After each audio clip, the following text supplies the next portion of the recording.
Aaron Berkowitz back here with Rebecca Evans, Shaneen Harris, and Ashley Kunsa, editors of When There Are Nine, poems celebrating the life of Ruth Bader Ginsburg, available for pre-order from Moontide Press and out next week in publication. So welcome, everybody. Thanks for being here tonight. I guess the first question I have is why this book and why now? Oh my goodness. Well, I think we can all answer a little bit differently. I'll start. I think why this book now, the timeliness of this book, we started this book 2 years ago. So it's just, there's this universal energy, I think, of pushing the subject matter, the topics that are happening in our world right now to the surface. And the timing of this book coming out now seems beyond, something we could have orchestrated ourselves, right? But it was a project that we all were passionate about a couple years ago when we, went on this journey. And as you know, books take a little time, especially anthologies, gathering everything. But the book is so critical because it's a time capsule of Ruth Bader Ginsburg, who, to me, I think to all of us, it's a little bit like, the 6 degrees of Kevin Bacon, just how many people she touches in so many ways. It's so surprising. And that's what we were trying to capture in these poems. So that I'll start with that and then let the other editors jump in, because we all have similar and differing perspectives, which makes the team so great. I'm going to answer slightly different. I agree completely with what Rebecca said, but it's also, there's always a good time because you don't want people to forget. So often in generations, things happen, and then the generations after forget what triggered it to get them to that point. Kind of like we are right now, right? Like this generation doesn't know what it's like to not have certain liberties, and they're finding out. So if we're not careful, we'll forget and we lose things.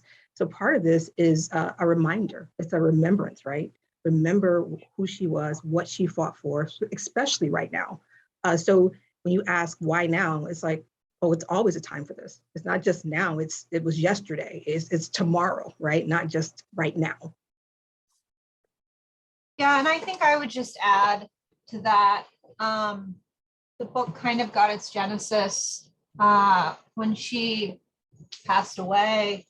It was a real gut punch, right? We should have been expecting it. We were expecting it.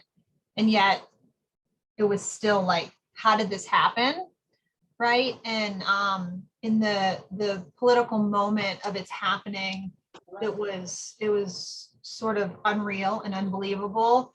And we immediately set to work. But as Rebecca said, books take time, right? We wanted, how we conceived of it happening was this in this sort of frenzy, trying to put people together and pull people together. And like, we're thinking and we're writing poems and people start writing poems, but then the machinery is much slower. And so why right now, it's really interesting because we are in a much different space than we were 2 years ago.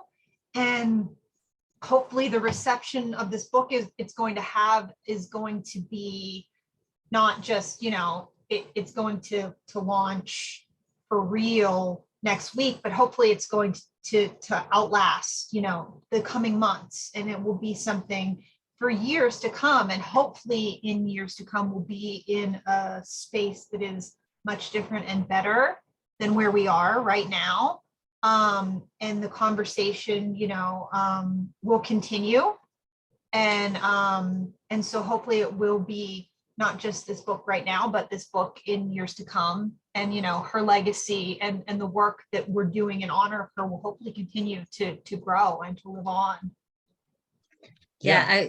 Can I add one thing to that? I think one of our dreams, sorry, as an editorial team was we wanted to create a community and keep this book alive, but not just the book, not just the brick and mortar copy of the book, but to create a community of these voices that came together and felt like they were talking to each other. And so we've tried to create that in the readings, and we want to keep that going in years to come and continue that moving forward. So it wasn't about just putting a book out there. It's not just a book at all. It's so much more than that. Yeah, so I mean, I guess talk to me, you're thinking sort of, from what I'm hearing, like around legacy almost, right? Both within Ruth Bader Ginsburg, but then how we sort of interpret that legacy through our reactions to her and the poetry that we create from there. So how do you bring together the people, or what's like the process of who we're picking for poet? You know, it's an anthology and there's 3 of you, and there must be a lot of different behind the scenes machinations going on. So talk me through that process around both sort of organizing and then recruiting poets and sort of building the book. I'll start with that one. And I go back to all the different facets of Ruth. Was she one-dimensional? No, she wasn't, right? She was Joan, who her mother didn't want to be just any Joan in a classroom. So I think I say that to say, when we thought about collecting different poets and bringing them together, it was, how do we represent all of who she was? We knew that she was diverse. We knew that she operated in various spaces. She was a mom, she was a wife, she was all these things. And so we sought out poets, one, who could represent all those different parts of who she was, because we wanted to give a complete story. So part of it selecting it was not limiting ourselves to just those who looked at her politically, right? We asked each poet, hey, one, tell us how you relate to her in other spaces of her life. And so in doing that, there was that aspect of it. Then there was, again, was she just a Jewish woman who only represented Jewish women? She represented everybody. So we sought to get diversity from different perspectives to say that what she stood for and the things she did spanned age, spanned ethnicity, spanned religious beliefs, right? So we wanted to try and gather people who could represent all those things that she was. Because again, she wasn't just one-dimensional. There were all these parts of her. So we looked out for poets, and we sought out poets who could help bring all of those different parts of her to life in page.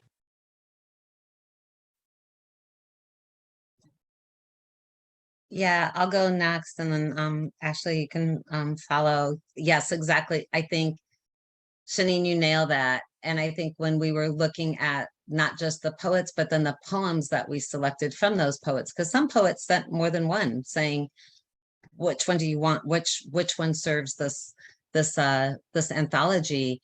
We were looking for personal stories and personal connections, like how they saw Ruth, yes, but it was so uncanny because everyone had a specific lens that they related to her in. Some, as a close auntie, almost auntie, others like this iconic figure, and others like as she related to her mother, their mother, and because they would be close to the same age and growing up in that same era, like it was just all these different aspects, and we wanted to gather that. And then we were also looking at the form. We wanted the range of form on the page too, so the visual to give that same essence of her range, right? So there was just that layer of range to kind of cross those borders and boundaries of who she was or who she represented, because there was a broad range and a lot of borders and boundaries crossed within her life and her existence. And so we wanted to try to somehow collect that in a chapbook, which I think would be impossible in a series of anthologies, right? But that was our effort. Yeah, you two said it better than I could. I guess the only thing that I really would add was just to be thinking about our process of putting the project together and how interesting that was. We each came, we each took our own shot at it, our ordering and what we thought. And so bringing that together. Hang on, I gotta jump in. We had a spreadsheet and we each put the order we thought it should be in. And then we compared, and I think we had 3 poems out of the whole book in that we agreed on what order. So let me just throw that in. Yeah, so that was really super interesting, because you're like, I think it should be this. And then you see somebody else's and you're like, okay, why did she do that? Because you have these different voices and like Rebecca said, these different forms. And you're trying to figure out, like Shaneen said, like you're representing all these different sides of her, but how does this side talk to this side while it's in this form? And so it's just really, but you're bringing all of this, like this baggage, like I saw her this way, and maybe I didn't really know much about her, like I only really understood her in this way. And so like, I got to go do my research, and I don't really know this poet. So like this poet, he's writing about her in this way. And like, maybe I don't really understand this poem this well. So it was really a learning and growing experience. It was very humbling. It's almost like the way you're describing is like the editors as almost found, like the poems that you're getting is like found poetry in a way, right? The construction of the book is its own poem in a string, right? As we sort of think of constructing our own work, often, right? You move around lines, you move around comma, and then it's sort of it seems to me like just a larger scale process in a whole book. You're creating this piece of art, this artwork. Absolutely. Yeah, we created a conversation that we didn't realize was going to happen between the poets in the book, right? And that was like this really, I mean, as a poet, you always want to surprise, you want to surprise yourself on the page. But I think we were surprised by what was going on. And Shaneen has addressed, in some of our readings, she's like, every time I revisit this work, I'm surprised, like I learned something new. And I think we're all still doing that too. So it's been super engaging for us as editors, kind of orchestrating this, right? And, constructing the revision part without revising the poems, but revising the ordering does change the meaning and the delivery of it, just like if you were ordering, a narrative arc in a larger body of work for yourself. So, and we took it, I mean, as you can see, we took it really seriously. Like we really wanted to honor the poets and RBG. I mean, we really all put our hearts into this around a lot of obstacles. Yeah. Talk to me about that. Like, I think a lot of the people who come to the Jewish Literary Journal, they're interested in sort of the technical aspects of publishing as well, not just in, writing and how to get better, but also, so walk me through like how an anthology gets built. Do you like approach the publisher first and say, we have an idea for an anthology? And they say, great, let's see what you got. Or do you have to like build the whole thing first and then approach, like how does that process sort of work? At least in this case. In this case, we had a publisher to begin with. I mean, this book started with really Ashley in a conversation with me on the night RBG passed. And she said, she texted me, she wrote a poem, I had written a poem. We started talking about that. And we're like, who else has written poems tonight? Like, that's where it was like, who has this impacted? That's what poets do. And so we started there, and I reached out to a publisher. We thought we were going to go with that. And then we just took a step back. Like, is that the best match for us with what we want to do with this book? And by that time, it was a couple months in, and we already had gathered most of the poets, most of the poems. We said, we're just going to start pitching it. Like, this is a great book with really some leading poems. So we were putting together query letters out there for, indie publishers, indie presses that took anthologies. And Moontide Press, looked at this and typically wouldn't take on a political book, but he saw this project as something so much more. It was not a political statement by any means. And it's like, wow, this would be an honor. So there were doors that ended up opening up, and but we pitched it. There's a lot of small presses that will pitch anthologies, and that was, again, none of us had edited anthologies before. So you pitch your own book or your own chapbook, or you're pitching a bundle of poems. So it's a whole different querying process, putting together, a synopsis and a query letter for a book project that was completed. We completed the project first, actually, before we were pitching it. So we knew what the contents were. And you could go the other way. You could just pitch the idea. And I think that's more typical with anthologies. We did it with the book already done, basically, not ordered or anything, but we had the crux of the book done when we were pitching it.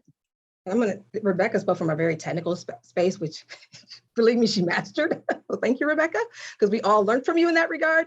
But there's also the aspect of the organic nature of the work and being patient enough to find the right space for it.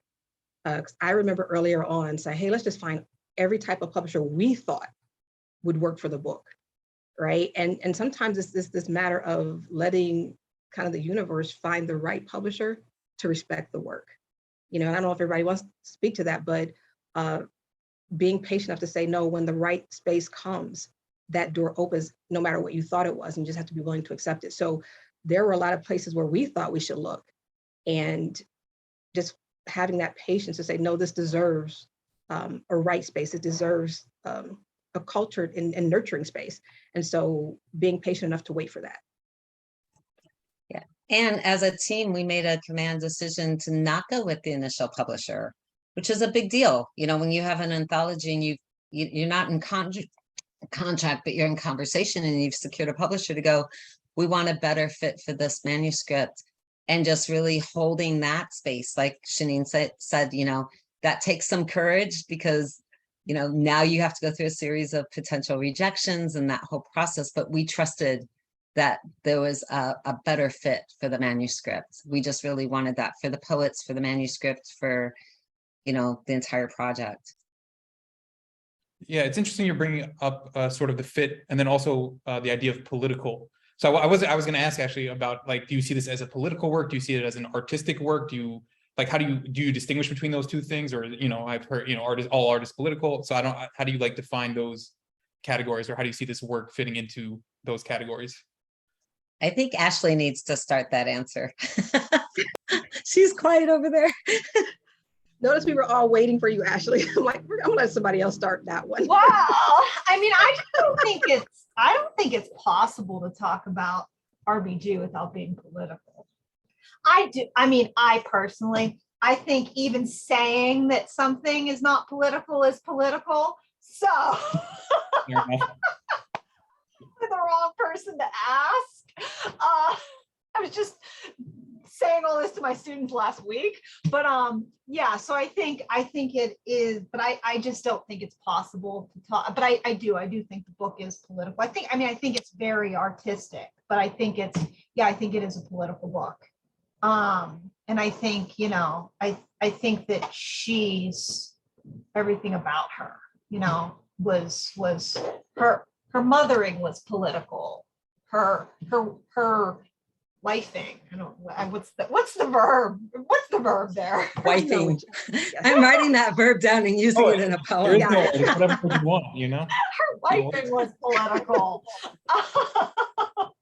I think it goes hand in hand with the question. You know, I actually had this conversation with my university students too. Like, this is a CNF class, but we're not going to get out of politics or religion in this class. Sorry.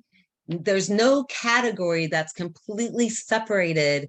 You know, we're humans and everything bleeds over. You know, the hip bone is connected to your schnoz in some way. And so I agree with Ashley, like, you can't, and especially with RBG, because she represented so much and she was a Supreme Court judge. Like, how do you get politics out of that conversation? Like, you really, you know, it's infused in there, even though she's way more than that, but we all are, right? We're all political.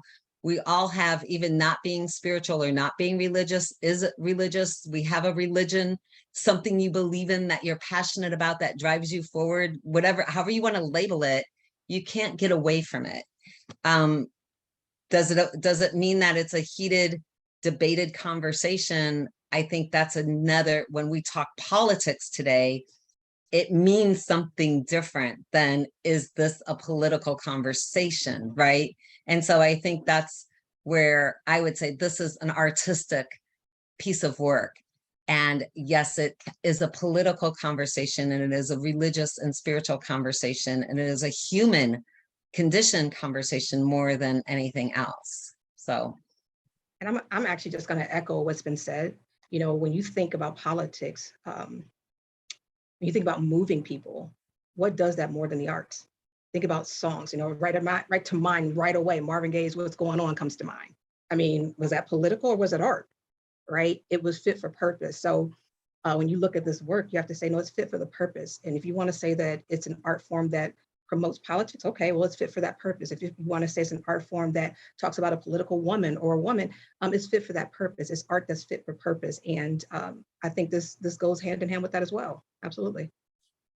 Yeah, I mean, and in terms of like the politics of it all, like it's very interesting as I was reading through the collection, like all the terms that were used to refer to Ruth Bader Ginsburg, like, and there was judge, but it wasn't like it seemed like there was a lot of other sort of terminology that kept coming up, you know, mother, something about politeness, woman, you know, and sort of these definitions of womanhood, perhaps more classical, we could say bordering on misogynistic sort of thought around womanhood. So I was just curious to see like how we use even our language within poetry to sort of work as instigator versus like reactionary in the political space, and sort of taking that role within the artwork. I mean, she was an instigator, right? So again, you know, I mean, come on, they're laughing, but she was, right? She was an instigator on so many levels. She defied the norm, right? She pushed back to cultural norms and things like that. So I think even though it may borderline that and some of that language was used, it again is very representative of just the diverse nature of who she was.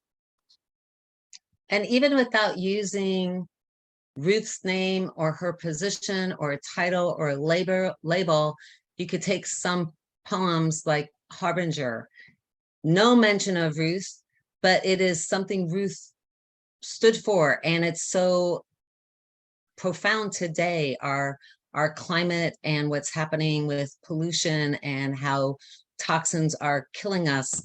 And that poem is a shout, you know, to watch out, you know, this has happened to me. And the poet did not survive. And, you know, and we felt very strong to have her voice in this book, but it's something, it reminded us of Ruth and what she stood for, what she fought for, and capturing that, like, keep fighting, don't keep your voice out there, put it out there, put your words down and read them, you know. And we've invited other poets to read other poets' work within the book, right? So to give a lot of different voices. But I think at the end of the day, you know, when you look at that shout out, like, she's, you know, you can even take all the labels out of it and she's still RBG representation of so many things. And Harbinger is just like, to me, like a perfect label for who she is, right? Represents. Speaking of that, like, something that struck me was the idea of iconography, especially within this kind of work, like, because she represents so many things to so many people, like, how do we sort of balance the idea of who she actually was versus how we see her, and then the work that you were choosing, like making sure that, like, how do you decide, like, this is representational or not representational? Like, how is that process sort of undergone? I think Shaneen had a really great response for this when we were talking about this because of her initial perspective of RBG. So Shaneen, I would love for you to replicate that answer. Actually, you know, yeah, I think you really captured it well. Yeah, and the thing and you know, I'll kind of paraphrase the last time. I actually, unlike everyone else, didn't really know a lot about her except for being you know, a Supreme Court justice, and was really kind of taken aback by the whole notorious, you know, RBG, because notorious BIG, right? So I think for me, it became this thing of understanding who she was outside of that to appreciate her, and learning who she was outside of that space that I could relate to her as a Black woman and as a young person who may not normally relate and associate with her. So to move her out of the iconic space and then learn to figure out who she was as a wife, as a mother, figure out who she was as a person representing, you know, a common space for all of us. That was a hard work for me, because I'll be honest with you, at first they'll tell you, I'm like, well, I'm not really as familiar, I think, as I should be. And I was honestly slightly embarrassed. So I had to learn her a whole new way. I had to learn her outside of that iconic space, because that space was a little more difficult for me to accept. So I had to take a step back and learn her for her works, learn her for her person, learn her for what are some of the things that other people see through her. And I think reading the work this is where the work becomes so beautiful. There's I hope I don't butcher this guy, so please forgive me. Dainu, that poem, that one alone for me was just like, okay, I get it. Because I found that thing that I could connect with, that space I could connect with her and say, I fully understand this. And so once you find that common ground, which is what every piece of the work tries to do, give you that common ground. Once you find that, okay, now she and I are meeting in a common space. So now that we have our common space and the table is set, now we can have these other conversations. Now I can look at her as Tante Ruth. Now I can look at her as some of the other aspects of Ruth or I can say, oh my gosh, I can look at her in the sense of her being someone's mother. I can look at her in the sense of being vulnerable, right? Because I removed this whole iconic image that I think makes her so one-dimensional. And if you're not careful, you really miss the importance of who she was, because all you see is the older woman. And I remember watching the show, the older woman doing push-ups. I mean, seriously, don't get me wrong, that's great. But if that's all you know is the icon, then she really does get relegated to our collective memory, not necessarily the relevance of our presence. So what this work really does for me and the space it brought me into was one, an education. I'll be honest with you, it was an education because I wanted to know more about who she was. And then the second thing is it gave me someone to relate to in a space that I didn't even know I wanted it. I didn't even know I wanted it. Didn't even know I cared. So to have all of that, when you say, well, how do you look at her as an icon? I say, I remove it. And I say, look at everything else that she was. Look at everything else she brought to the table. She wasn't just what an icon from this era, who does push-ups and wears, funny hats and stuff like that. No, this is a complete story, lineage of a woman who defied so many boundaries, who created so many spaces that others thought that she had no right to even be in, but still she did it. And she did it with grace. She did it with elegance. Was she perfect every time? Absolutely not. But on the times that she was, well, that was pretty, I was going to curse, sorry, that was pretty darn good. Okay. I don't want to do that. Well, I mean, Shaneen, and what you're talking to, or what you're speaking to is like, about the icon issue is like stripping away the celebrity, like, right? Like we have, like, we're just inundated with celebrity. Like we get so much of it. We don't need more of that. We need her to be a person, right? She was this phenomenal, real human who did these amazing things. Like she broke these barriers as a human, not as this like, yeah, she lifted weights and she did, I mean, all these things that you put on t-shirts, like whoop-de-yay, right? Like we can watch reality TV for that. But like, oh my goodness, like she did these things like with the law review and the first woman to, and like these actual things that like, these aren't things that make it onto t-shirts and TV and what, like, these are real actual things that you have to sit down and read about and, that are in books. They're not on posters. And, that's real human stuff that actually matters. And, that's the kind of stuff that once you strip it all away, you start to find. And just one last thing. And Not just one last thing, because you talk about bringing in different spaces. Just because someone is important to you doesn't make them important to someone else. And you have to be able to find that space that they can connect with, right? If you just look at her in the icon, a lot of her saying, well, that was Notorious B.I.G., not before it was RBG, right? I think you disconnect. So you kind of have to push that out of the way, particularly for me as a Black woman, I got to push that out of the way and say, hold on a second, let me move that part out the way so I can see who this person really is. And so one of the blessings I think I got from this work is I got the opportunity to do that. And a lot of people don't. They'll be stuck there in that space and never truly have the opportunity to learn and receive a model of what they're capable of, because they'll be stuck in that space. And if I can add to just a different perspective, I agree with all of that. And both of you just articulate that beautifully, because that's really like the space we were in as well and what we were trying to capture. But I think of it as doing a really good interview, like what you're doing here, Erin. And that is, if I already know that information because it's celebritized, I don't need to recount that in an interview. If you can find it on the web, it's not necessary. Like I'm someone who's curious. I want to dig in and I want to find something new that's behind the scenes that gives me the essence of who that human is, right? And I think that curious nature makes a great poet, makes a great writer, makes a great piece of art, number one. And you dig in behind the scenes, right? To get to the human, pull the mask away, if you will. And so I felt like we were excavating in a way. And I think of the story, and I don't, that I was reading about her where she was, literally still nursing her baby in law school and helping her husband with his law exams and his homework because she was nursing him through cancer. It's a story you don't hear about, read about, learn about her, but it shows so much of who she is, her character just rising and showing up at 3 a.m. when it's hard. And you see what someone's made of. And so it's that type of thing, like what she was made of in those moments that are not captured on screen or in the courthouse or on camera.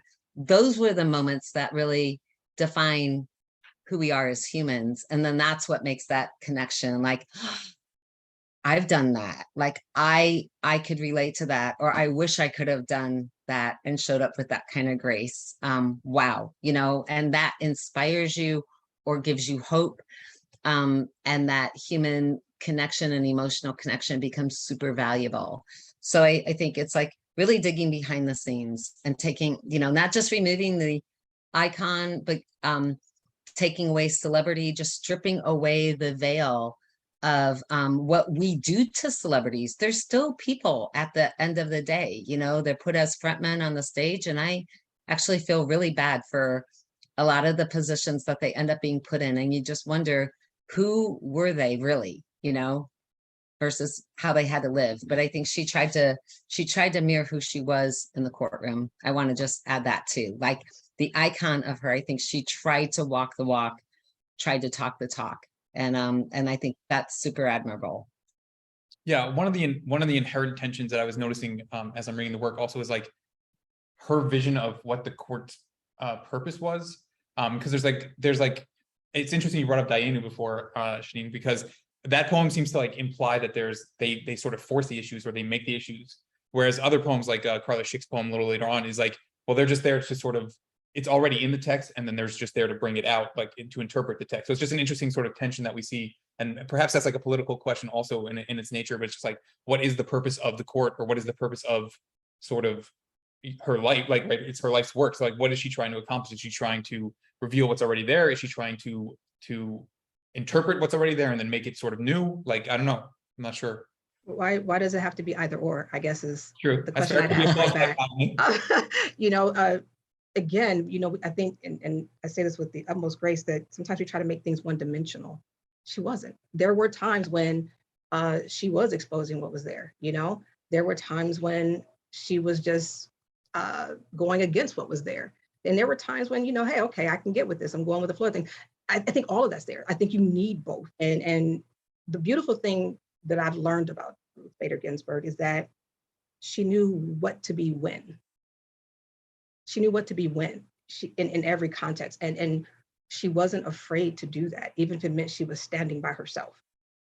And to me, that's, if you need someone to emulate, if you need a lesson in courage, if you want to figure out, then okay, take a look at that, right? Because she did that. So to answer your question, I don't think it's either or. I think it's all of the above. I want to take it one step further. I not only don't think it's either or, I think it's also what wasn't there. Like you take John Bonanni's poem, that's an erasure poem, and he's looking at the blank spaces of what's left out or should be left out. And I think she hunted for those things. Like, I think she looked for those things when it came to justice. And it comes back to that justice. It's just what's right, what's clearly right, what's clearly wrong. And yes, there can be gray area, but there's a moral code. And I think the justice system doesn't always follow a moral code, as you know, or it has a definition of a moral code based on, you know, where it lands politically. And that is not a moral code. That's a political code. That is different. That's honoring a value system based on your lens, not a value system based on human lens. And it changes, right? So I think she hunted in the in-betweens, in between the lines, in between the words, and of what law represented, what justice represented, and what it should or should not represent, right? So I think it's even more than either or, right? It's either or and.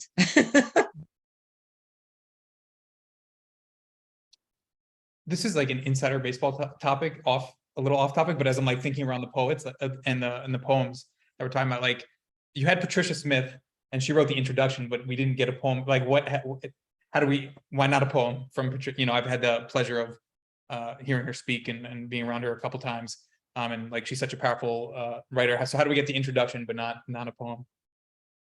And I'll start and you guys feel free to jump in. I'll tell you what my thought process was, and they may have a slightly different one because, you know, but we didn't want to relegate Patricia to a space. We wanted to give her the freedom to fully express in the beginning, to set a tone, to help summarize and set the pace of the work, right? So bringing her in as in the intro was also to give her the honor and the respect she deserves, much like Ruth Bader Ginsburg, right? No, we're not going to put you on a page. We're going to put you right in the forefront because we want people to understand, one, the care that we're giving with this work by the people that we're putting in it. I'm going to make sure I use the right words here, magnificence of the work. And Patricia represents all of that. So right away, setting a tone of, hey, this is not something we did lightly. We were very intentional with the people we brought in. We were very intentional with the messaging and the poems that were selected, and setting that tone again of, let's get out of the one-dimensionality. Because if you look at her introduction, she takes it away from the one-dimensional, right? And she kind of calls it right out right in the beginning. So she helped set that tone up front so the people didn't walk into it expecting just to hear about RBG the judge, right? And I think she helped us kind of set the stage for all that. So we gave her that space because, one, we knew she could, right? And she did it. We knew she could and we knew she would.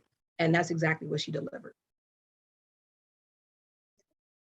I think too, having yes and yes and yes. And I think having Patricia write a foreword is almost more honorable than having her pen a poem. Sorry, it was so special to have her capture this book, right? Like, holy cow. I felt like that was a bigger gift. You know, she could write a poem, you know, sleeping like that, you know, she speaks in poetry. To have her take all this other work and put her 2 cents on it, you know, took more work than just her own thoughts about RBG. So I felt like we were actually asking more of her to write the foreword. And in that regard, like how we bookended it, like we have Lee Herrick write the blurb on the back. So you have this Black woman poet and this Asian male poet, you know, compressing as bookends this book, talking about trying to span that idea of representation and diversity and voices. And again, asking him to also, you get 4 lines to give us a blurb of what you think about this work, right? That's a tougher job than asking him to contribute, in my opinion. Thank you for taking the time to read the whole anthology, summarize it in a few paragraphs or one, you know, less than 1 paragraph on the back of the book. So you're asking a lot. And then the same with poems we selected for reprint from Alice James books. We only picked 2 poems that had been published before, super selective of what we wanted in the book. So everything, you could ask us any question. There was a lot of intention behind every single move we made, right? Just like you would with every line you write in a poem and every word you choose, it's like, does that sound right? Yes. We read it out loud, you know, over and over and over, with every decision along the way. So I feel like, you know, that was a powerful and a lot of work for Patricia to put in the middle of her busy life as well. So, and I Yeah, have to say this because I'm laughing. I'm sorry, Ashley. Oh, Let me I was just gonna say, yeah, I was I just- would go ahead. add, along the lines, thinking about those reprints that we did choose. Basically not any, but most of Patricia's poems that she's already written, we could have picked a reprint and it would fit.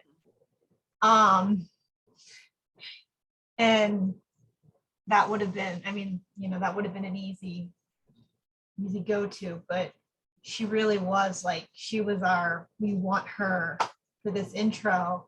And I don't know, like to have her in the intro and then in the anthology, I think would have felt kind of maybe, you know, a little bit lopsided, maybe, I don't, you know, but I really think that having her there sort of, it was sort of our, like this explosive moment of, you know, and she really does set the tone. She said all of the things that, like, if we could have like come up with a dream, like, what can you imagine that like would be the amazing, perfect thing she would say, but we can't possibly imagine it, she did. So it was, yeah. And I was just going to add, this is kind of funny, actually. I'll never forget when we were talking about Patricia. When you think about, especially for me, I'm going to speak very personally because Patricia, I met her. She was the reason I went back to school for my MFA. She came and, you know, she was reading and my daughter and I were both there. And this is what I knew I really wanted her. I knew that she was going to give it the care it needed. I knew that she was going to seek the remembrance that it needed and make sure it had that tone. Because when I finally did start school and she was my professor, she literally asked me, how is your daughter? And it must've been like a couple of years, I don't know how much time later, but she remembered in those moments because she's intentional. And we knew she would be that for the work. I mean, forget all the other things, just who she is. She's just very intentional and very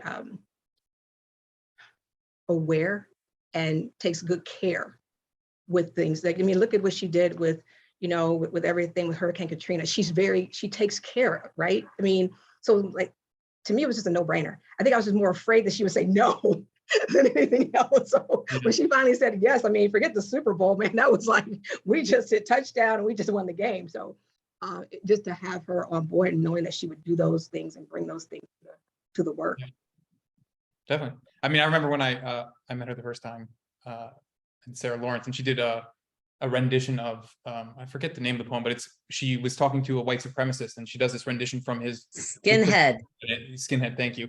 And I remember just being in the audience for that for the first time and just like the sort of like vacuum that's created around that work and the space that's built through just her acting it out and like inhabiting that character. It's like, I don't know, it's an experience for sure. It's like hard to describe if you haven't felt it before.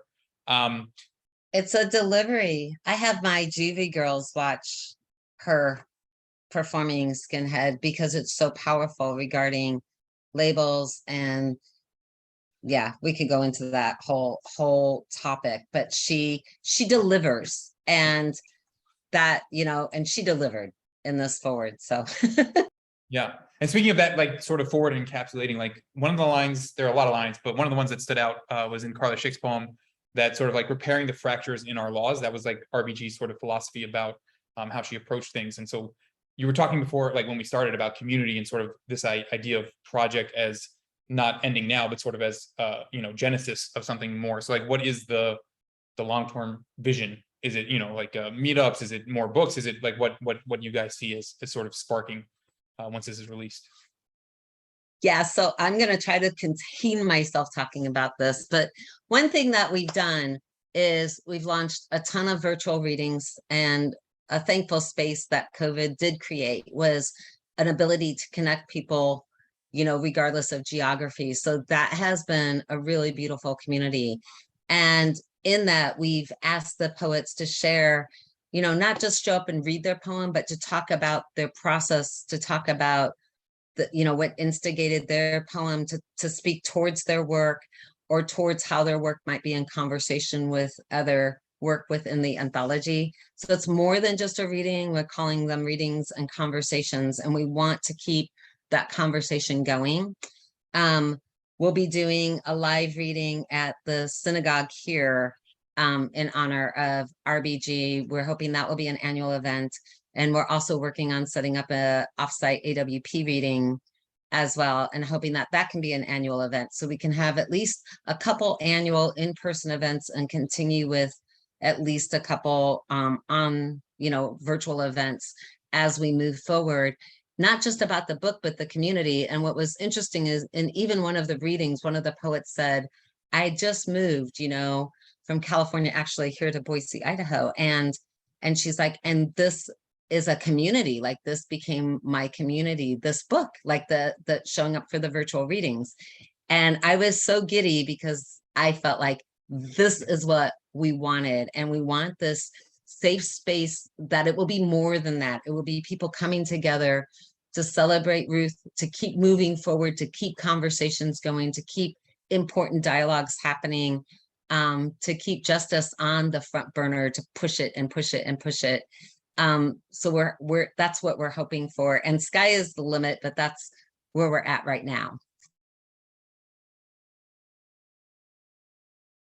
Okay. I guess that was a good summation of everything.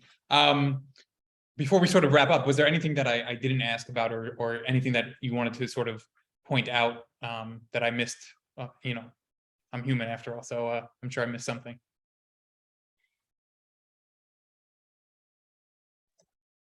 Well, I love the questions that you've asked, and I think one of the things that we were really proud of after we were done struggling with the ordering the poems in the book, and it was a really cool process.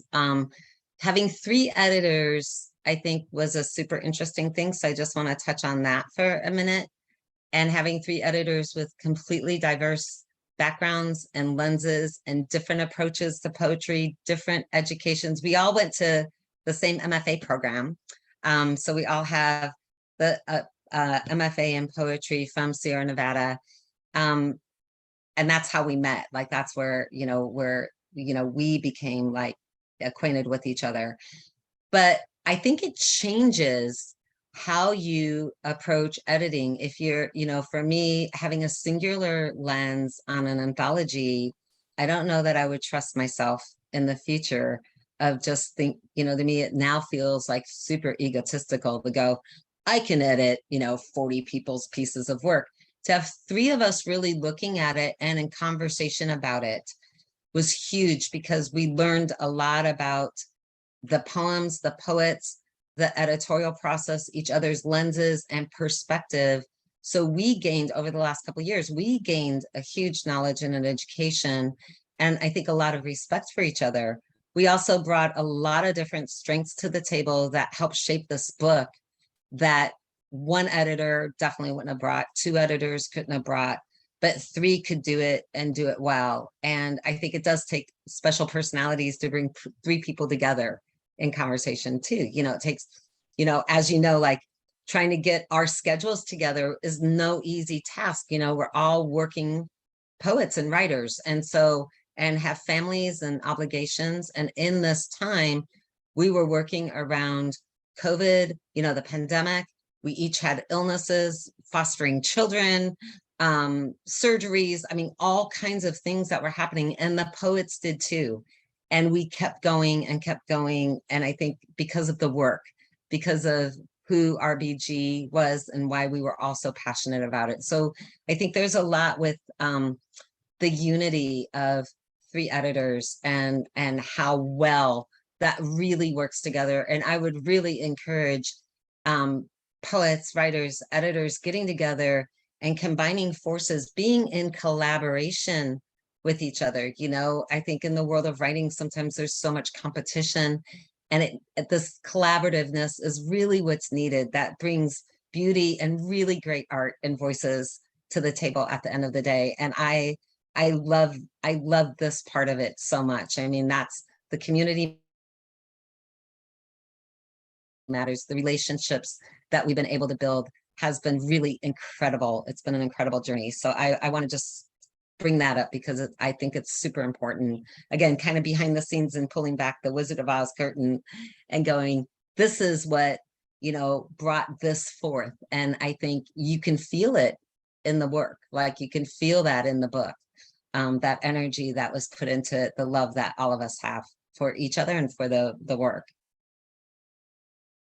Yeah, Ashley, I'll let you go. oh, okay. You sure? Oh, absolutely. Okay. Yeah, I'll just add, you know, what is it, like two's company, three's a crowd? I never felt that with this work, truly.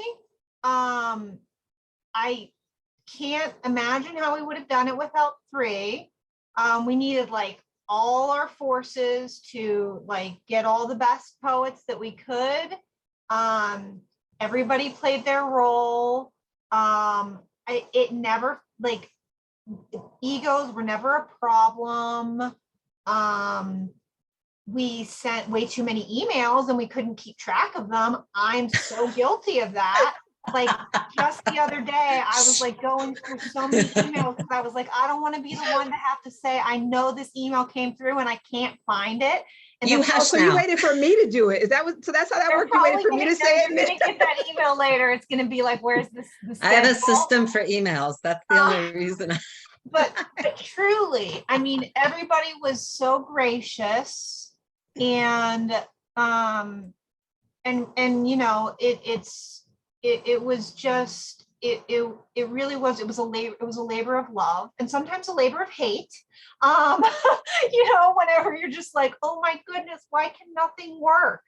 But I think thankfully, you know, I'd be having a bad month or 5, and Shaneen would be having a good month. And then Shaneen might be having a bad month and Rebecca would be having a good, you know, and so I think that's one of the things that, like, when you're not in it alone, that's one of the things that really helps. And so, you know, writing is so solitary and it can be so lonely. And so really that creating that community, really, this is such a lovely experience for me. Erin, I'm going to be very honest with you. There was a certain point when I'm like, what the heck did I get into? And honestly, I don't even know if I want to keep doing this. They can talk really nice. I'm going to be very honest. There was a point where I was just like, what did I just sign up for? But and I say that to say, they didn't know that till just now, by the way. I'm shocked. But I say that to say that in those moments, the weirdest thing would happen. You know, Ashley would send some crazy message about who knows what, and then or Rebecca would send something, and I realized, okay, no, you're not in this by yourself. We are working this all out together, and that encouragement, you know, just to have sisters, you know, working on this project together. I'll admit wholeheartedly, I know for a fact I wouldn't have made it through without them.